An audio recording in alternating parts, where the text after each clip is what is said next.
And now, a message from our sponsor, CyberReason. Cybersecurity defenders don't fear ransomware, they end it.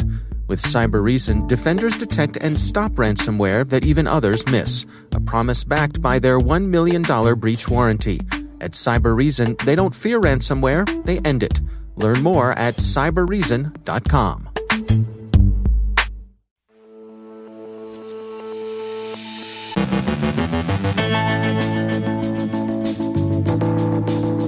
A cross-chain attack steals millions in cryptocurrency. LockBit claims to have hit Accenture, but Accenture says with negligible consequences. Emissary Panda flies a false Iranian flag. Ekranoplan posts a key for the REvil strain used against Kaseya. AlphaBay has risen from the grave, sort of. Johannes Ullrich has thoughts on resetting 2FA. Our guest is Idan Plotnik from Apiiro on their win of the 2021 RSAC Innovation Sandbox Contest. And you can't fool us, you bought and paid for influencers, you. No vaccine is going to turn us into monkeys.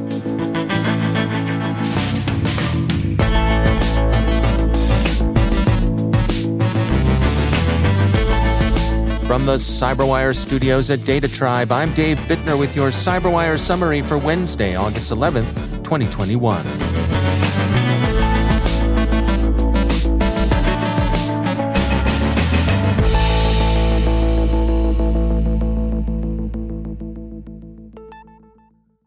A cross-chain attack has hit decentralized finance provider Poly Network with more than $600 million in altcoins stolen.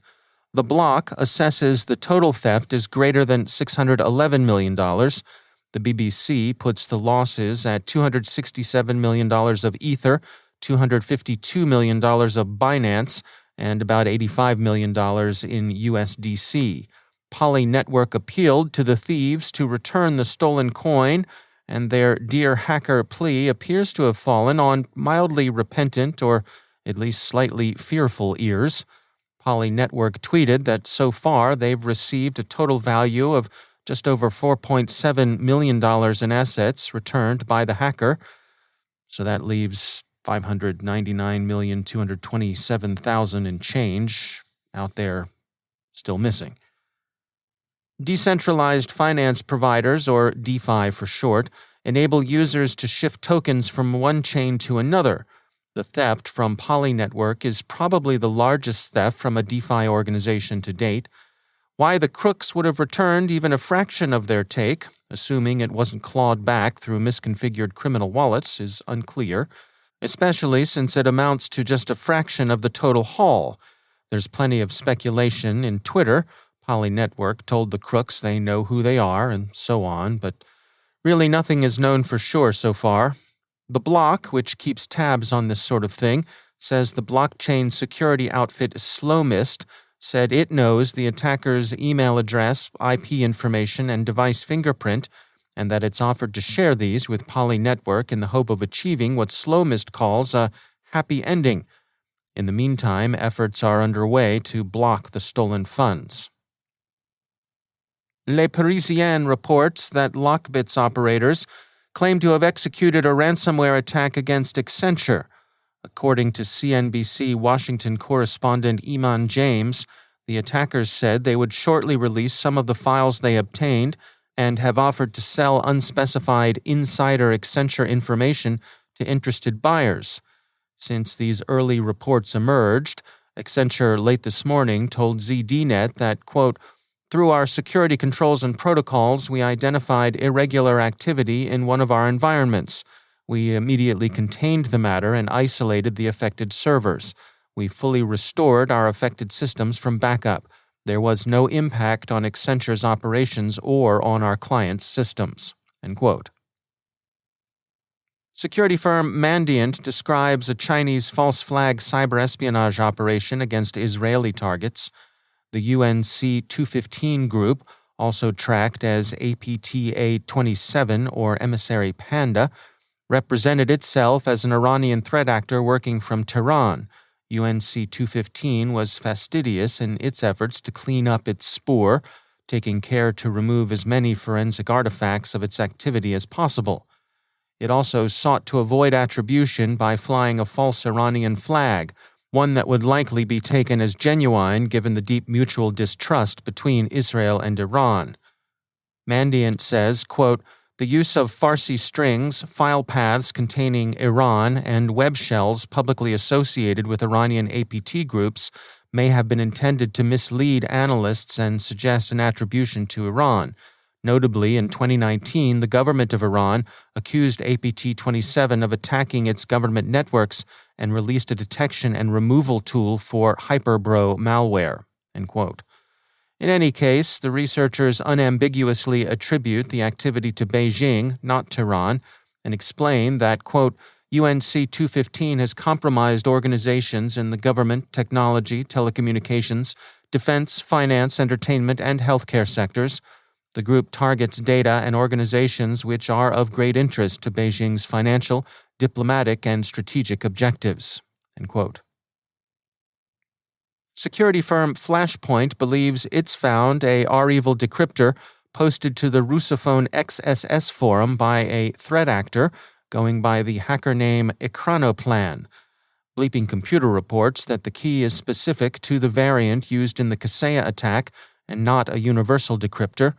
The identity of Ekranoplan, which had no previous presence in the forum and which left soon after it posted the key, is unknown.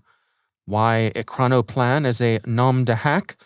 Well, an Ekranoplan is or was a wing-in-ground effect vehicle, neither aircraft nor ship nor hovercraft, but officially classified as a maritime vessel that was used in the late Soviet Union and early post-Soviet Russia. It looks like a big snazzy flying boat, but it really isn't, since it's designed to fly in ground effect at an altitude of just a couple of meters. The most famous Ekranoplan was a 550-ton job U.S. intelligence services admiringly called the Caspian Sea Monster. Remember AlphaBay, the big darknet marketplace that flourished from 2014 through 2017 until it was taken down by an international law enforcement operation? One of its principal administrators, who goes by the hacker name Alpha02, real name Alexandre Casas, was arrested and died by his own hand in a Thai prison while awaiting extradition and trial. AlphaBay sold all manner of contraband. Now, Flashpoint says AlphaBay is being reconstituted by one of its other administrators, hacker name Da Snake. It's in part an homage to Alpha02, in part, of course, a money-making operation. Da Snake hopes to keep the market's virtual nose relatively clean, with bans on advertising hitman services, guns, erotica, fentanyl, ransomware, or COVID vaccines, which pretty much everything. Also, no doxing allowed, which leads one to wonder what kind of contraband this reconstituted AlphaBay is actually going to amount to. What are they going to sell? Counterfeit Tupperware? Scalp tickets to curling events? Oh, and one other restriction, no activity related to Russia, Belarus, Kazakhstan, Armenia, or Kyrgyzstan, which suggests something about which law enforcement operations Da Snake takes seriously going forward. And finally, Facebook reported yesterday that in July, it took down 65 Facebook and 243 Instagram accounts originating in Russia but using the services of the UK marketing firm Faze, which had been engaged in a coordinated effort to recruit influencers to spread COVID vaccine information. Faze itself is now also unwelcome on Facebook's platforms. The effort apparently enjoyed only indifferent success, but the concentration on influencers was an interesting wrinkle. It's also how the campaign was unearthed. Reuters reports that Faze approached various influencers with offers to pay them for distributing anti-vaccine content, and two of the influencers, one French, the other German, blew the gaff by complaining publicly about the approach. That prompted investigation and eventually ejection. The anti-vaccine themes were the familiar Russian wheezes about how the shots would for sure be turning people into chimpanzees, which of course, we hasten to say, doesn't actually happen. The campaign went Hollywood a bit and sought to use Planet of the Apes-themed memes. And again, you can take it from us straight, Whatever the effects of COVID vaccines are, morphing recipients into apes would not be among them. We've kept a sharp eye out around Johns Hopkins, for example, and we're pretty sure we would have noticed any ape women or chimp men out and about. So nice try, Vladimir Vladimirich, but no banana for you.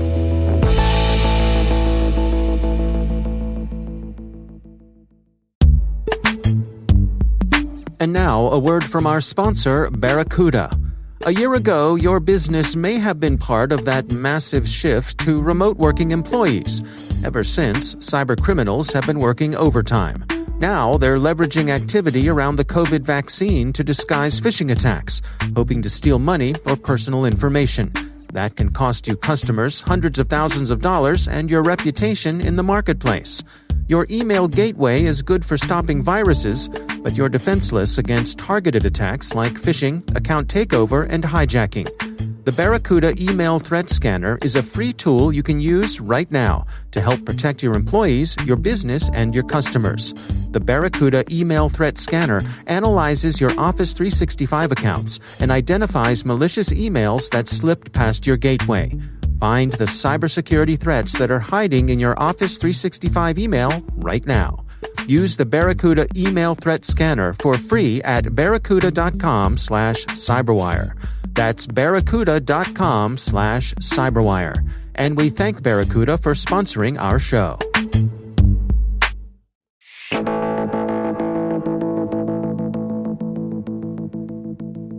One of the highlights of the annual RSA conference is the Innovation Sandbox Competition, where hopeful startups take the stage and make their case in front of a panel of seasoned industry luminaries as judges. This year's winner was code risk platform developer Apiiro. Joining us to share what that winning experience was like is Apiiro CEO Idan Plotnik. So, as you know, and everyone knows that the RSA Innovation Sandbox is the place to get recognition from professionals, top-tier leaders in the cybersecurity industry. I can tell you a secret. I tried in my previous startup, Erato, that was acquired by Microsoft in 2015, and we didn't even get to the top 10. So it was exciting to pass the top 10 and finally win the contest. What sort of preparation goes into that presentation? I mean, it's not a small task. It's not. It was an orchestration of at least 4 or 5 people at the company. We worked so hard on recording and on the messaging and on the text itself, on the demo, that it will be super clear and it will resonate to all the practitioners and the leaders that will hear or see the video. And we did a lot of work, like day and night, and eventually, you saw the outcome. What are your recommendations to other organizations who are considering entering the Innovation Sandbox? So one, they need to take into consideration that it's, I want to say a life-changing event, because the amount of traction that we got after winning the RSA Innovation Sandbox was amazing. Both from, customers and venture capitalists, and also from talent, new talent that, it's kind of a very important recognition for the company. This is one thing. Second thing is to take into consideration that you need to invest a lot of resources. And it's not just yet another presentation that you prepare for, a sales presentation. You need to differentiate yourself.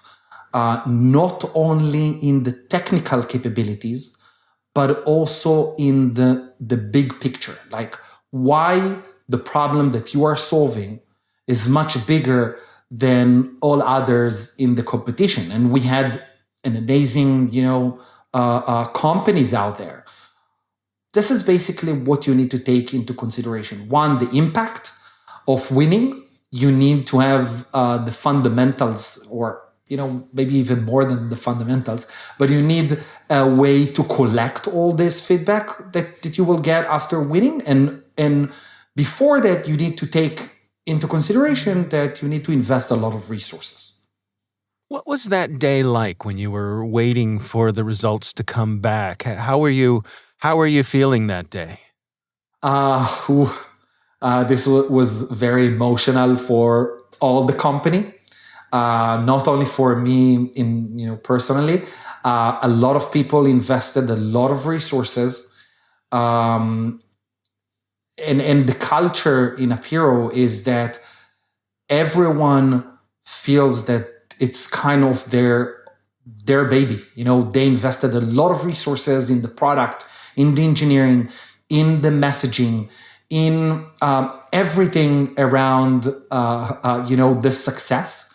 And we were stressed, and everyone wanted to be there with me. I was sitting with a glass of wine in my house, just watching the results. It was an emotional tipping point, to get this result, and we had a lot of top-notch leaders as judges. Everyone in the judges are top-notch, and it was exciting eventually to see the outcome. That's Idan Plotnik, CEO at Apiiro.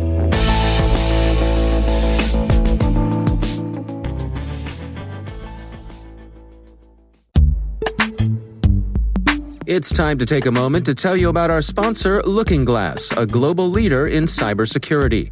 Just a quick glance at recent news reminds us that cyber threat actors are becoming more sophisticated, organized, and deliberate. The reputational, financial, and operational damages from these attacks are increasing at a truly alarming rate. How is your organization ensuring that your defenses stay a step ahead of the cyber attacks?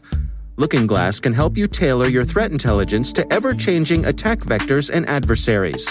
Tailored threat models help your security team work smarter, more efficiently, and proactively to optimize your cybersecurity investments. Find out how your organization can develop customized threat models at lookingglasscyber.com/cyberwire. And we thank LookingGlass for sponsoring our show.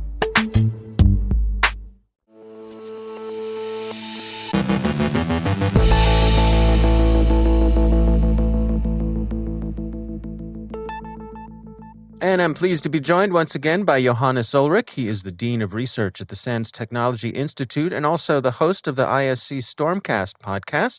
Johannes, always great to have you back. We want to talk today about two-factor authentication, and in particular, what happens when you have to reset those passwords. What can you share with us today? Yeah, so, we all like two-factor, multi-factor authentication, and we all have these little apps with dozens of tokens stored in them. But what happens when you lose your second factor? And that actually sort of happened to me a while ago with my online banking. They actually gave me one of those physical tokens that sort of has the different number that shows up every 30 seconds. And it failed. It literally failed. I think I washed it. But anyway, so... Sent it on a trip through the washing machine. It no longer worked. So I still, for some reason, want to get to my money. So I called up the bank and figured out, how do I replace this? And what I sort of expected is that they're just going to mail me a new one. But of course, the problem here that you run into is that it takes a couple days or so to receive that new token. So they actually just disabled the token and then allowed me via their website to order a new one. But the process to disabling the token, well, it was good old password reset questions. which we know don't really work well for passwords. And it's a real hard problem, I think, to solve. I also saw this a few years ago with Apple. Again, my phone broke down and I used my phone as my second factor for Apple. And I couldn't find right away that reset code they give you. Now, they give you one of those reset codes, but of course I had it stored on my phone. Right, of course. Right. It's convenient. And I didn't remember exactly where I had it printed out in the end, so it wasn't that bad. But actually what Apple back then told me was, hey, just set up a new Apple account, kind of. Never mind all sort of the different software and such that I had associated with the old account. So there doesn't really seem to be a great solution for this. Everybody uses these emergency codes, but then again, you're going to lose them as likely as you're going to lose your primary token. And I feel like if you never use those emergency codes, then, once you need them, you forgot where you put them. So one workaround here may be if you're using these emergency backup codes, ever so often ask the user for one of them just to remind them where they are while they still have their primary token.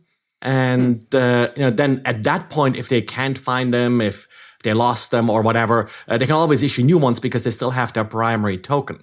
But that's sort of one little measure here to implement to make it less likely that these backup factors get lost. And then when you implement two-factor authentication, definitely think through that process. What are we going to do that's reasonable from cost perspective? I heard some rumors that with Apple, you can go with your ID to the Apple store. Haven't tried that yet. But that's a fairly costly process. Not every company has stores all over the country right. where you can do that. Maybe banks could do that with branches, but how many banks still have branches out there? And even then, you're not necessarily close or convenient to one of those locations. So think that through. In particular, when you're relying on a hardware token like these YubiKeys or things like this for WebAuthn, allow users to register like 2 or 3 tokens because they tend to break. If you expect people to carry them around with them all the time, they'll fall into the pool or stuff like this. So stuff happens to them, and you need to allow for a backup to exist. Yeah, that's interesting. I mean, what I've taken to do is I have a backup version of YubiKey, and there's a place in my house. It's sort of an out-of-the-way place, but I actually have it stuck to the wall, hanging off of a hook, so that if I need it, that's where it is. Yep. But I'm curious. I want to swing back though with your bank. I mean, what good is two-factor if you can just call them up and answer a few questions and they disable it? Correct, and it was pretty much the same question they would ask me if I would have lost my password, for example. So it was pretty much, I didn't push it. So to check whether I could use the same answers to also reset my password at the same time and sort of completely take over my account. Now, the questions weren't bad, kind of. They were sort of, your last transaction, your bank balance, and what banks typically do for these questions. But again, you're trying to defend against a little bit more sophisticated attackers here with these tokens. So you're kind of getting back to a single factor, basically things that you know again. So that thing you have really doesn't have that much value in the end. Yeah, no, it's definitely something worth thinking about it when you implement these sorts of things. Johannes Ullrich, thanks so much for joining us. Thank you.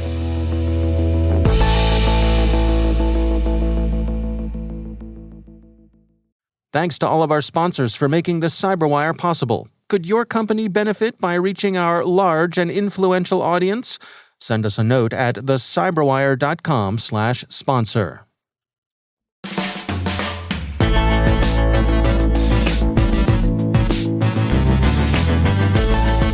And that's the CyberWire. For links to all of today's stories, check out our daily briefing at thecyberwire.com. The CyberWire podcast is proudly produced in Maryland out of the startup studios of Data Tribe, where they're co-building the next generation of cybersecurity teams and technologies. Our amazing CyberWire team is Elliot Peltzman, Puru Prakash, Justin Sabi, Tim Nodar, Joe Kerrigan, Carol Terrio, Ben Yellen, Nick Valecki, Gina Johnson, Trey Hester, Bennett Moe, Chris Russell, John Petrick, Jennifer Iben, Rick Howard, Peter Kilpie, and I'm Dave Bittner. Thanks for listening. We'll see you back here tomorrow.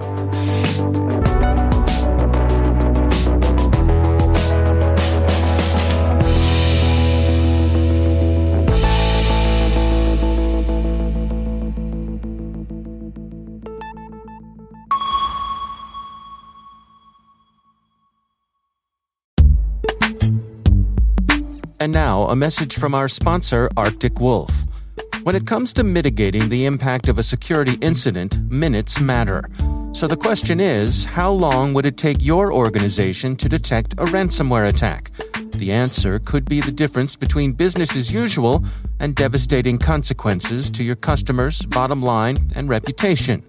Learn how the Arctic Wolf platform and concierge security team can help your organization detect the undetectable not in days or hours, but minutes. For the first time, take an exclusive look at how their experts investigated, escalated, and remediated a real-life ransomware attack on a local government organization. Visit arcticwolf.com/cyberwire to check out on-demand webinars, an interactive timeline, and find resources to help you learn how to continually improve your security posture over time. With Arctic Wolf, stop breaches before they disrupt business. Explore real-world examples at arcticwolf.com/cyberwire. And we thank Arctic Wolf for sponsoring our show.